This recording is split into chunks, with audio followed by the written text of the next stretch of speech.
এই খাতাটার মধ্যে মসজিদগুলোর নাম লেখা ছিল এবং এখানে লেখা ছিল কোন মসজিদের ইমাম কোন তারিখে নিয়োগ হয়েছে এবং কাকে ইমাম হিসেবে দেওয়া হয়েছে।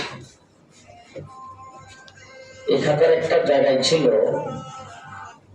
ইমাম ইমাম মসজিদ থেকে ইমাম চাচ্ছেন, আর সেইখানে বলে যেত হুজুর আমাদের মসজিদে একজন ইমাম লাগবে।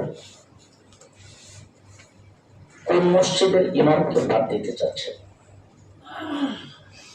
কাউকে বাদ দেবে হাবিজুজুর দরবার যাইতেন লালবাগ মাদ্রাসায়, কাউকে নিয়োগ দেবে ওখানে যাইতেন, ওখান থেকে দিয়ে দিত, যাকে দিত তিনি। আর এখন পত্রিকায় বিজ্ঞপ্তি দিয়ে যারা বিজ্ঞ আলেম ওলামায়ে কেরামের ইন্টারভিউ নেন তাদের একজনের সূরা ফাতিহা সহি না। আমি জুমার মসজিদে একদিন বয়ান করতে যাই, কথাই বললাম, সামনের কাতার যারা দখল করে আছেন মহল্লার বড় বড় শেখ,